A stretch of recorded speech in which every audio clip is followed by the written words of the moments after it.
असल में girls students के साथ सबसे बड़ा जो डिसएडवांटेज रहता है वो है सोशल प्रेशर। वो काफ़ी सोशल प्रेशर में रहती हैं और बहुत सारी सोसाइटल प्रेशर्स होते हैं, फैमिली प्रेशर्स होते हैं।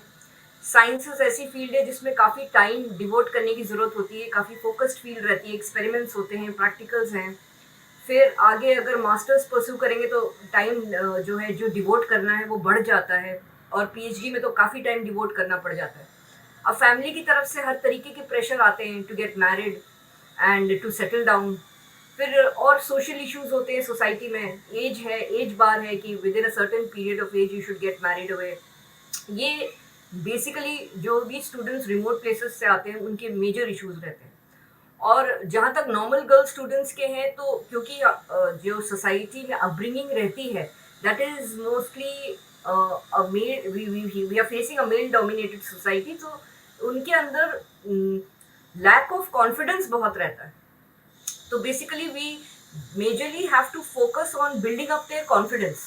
चाहे हम मास्टर्स के स्टूडेंट्स के साथ डील करते हैं या बैचलर्स के साथ, तो उनके अंदर वो सेंस ऑफ सिक्योरिटी नहीं होती, तो उस पर काफ़ी फोकस करना पड़ता है। तो गर्ल स्टूडेंट्स के साथ ये जो सोसाइटल प्रेशर्स हैं और हमारे जो सोशल इश्यूज हैं ना, उसकी वजह से ये रेशियो काफ़ी कम रहता है साइंसेस में। और इस ये अंडर रिप्रेजेंटेशन का मेजर रीज़न है social pressure and discrimination.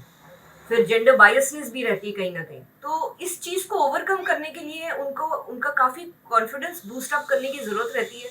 And हम लोग कोशिश करते हैं, being a female representative as their mentors, we try to boost them, we try to build up their confidence, and they also feel जब when they find females in this field कि जब ये लोग कर सकते हैं तो हम क्यों नहीं। तो इस तरह से we take extra effort to mentor such students who come from different backgrounds and having lack of confidence, and they are also, I mean, insecure about the future, क्योंकि जॉब्स को लेके वो देखते हैं कि काफ़ी ज़्यादा अनएम्प्लॉयमेंट रेशियो इतना ज़्यादा है, तो we do female students fall in this area particularly कि what will be our future in this area.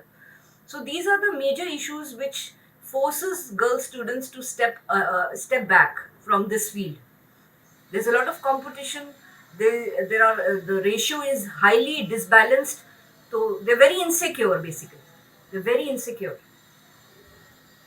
Discrimination की बात की डॉक्टर खाना आपने, ये डिस्क्रिमिनेशन किस लेवल पर है? यदि हम स्कूल कॉलेज के लेवल पे बात करें या फिर जॉब के लेवल पे बात करें, आपने कहा कि कहीं ना कहीं इसमें जेंडर बायस्ड हो।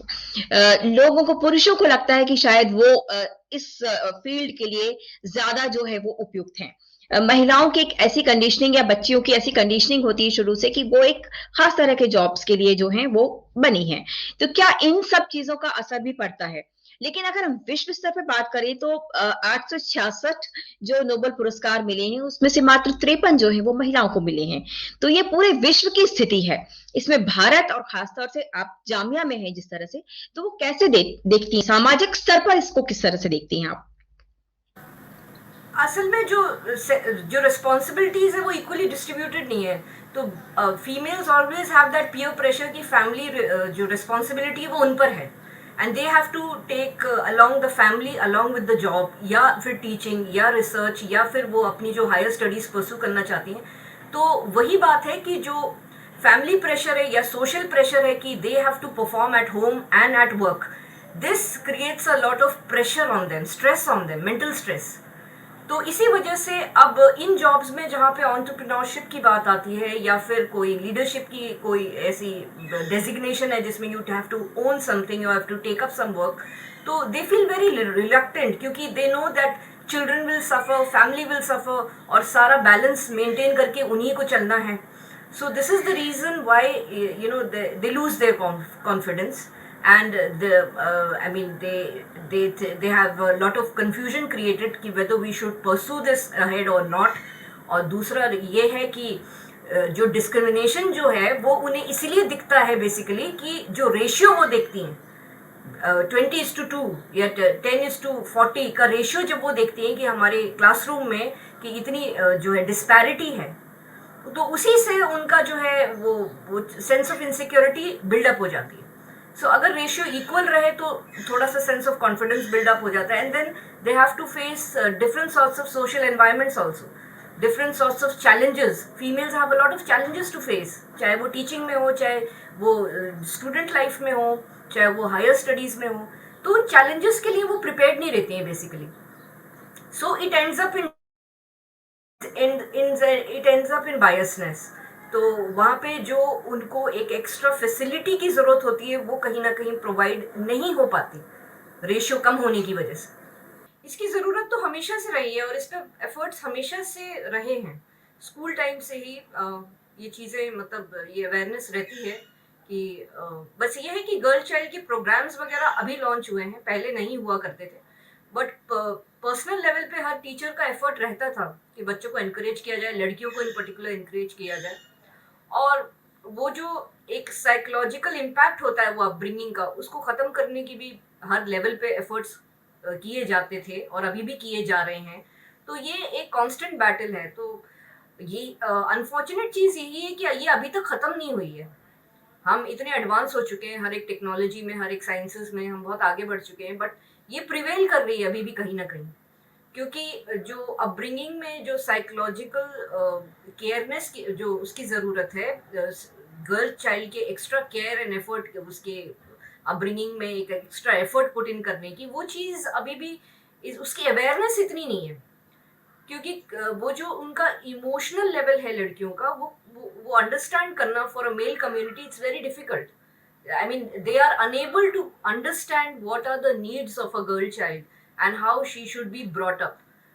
तो बेसिकली ऐसे प्रोग्राम्स और काउंसलिंग जो है सेशंस ज़्यादा होने चाहिए for parents, specially for fathers, to boost the confidence of the girls and to help them understand कि उनको किस सोसाइटी में सर्वाइव करना है, what are their strong points, और किस लेवल तक वो उसको आगे ले जा सकती हैं. So as teachers, as professors, we always, have been involved in such things. And I don't think कि ये जो discrimination वाली चीज़ हम अपने दिमाग में लेके इसको इतना sensitize करते हैं, but we can see कि this is going on and we try to tell them कि this has been happening, but you have to break the ceiling, you have to overcome these barriers and come out with good results. You don't have to worry about these things more, क्योंकि वहां पे फिर output जो है वो effect करता है. अगर इस चीज को लेके ज्यादा जो है ओवर थिंकिंग होगी या तो इम्पैक्ट इसका ज्यादा लिया जाएगा, तो वो चीजें कहीं ना कहीं परफॉर्मेंस में जो है बहुत ज्यादा हिंडर करती है.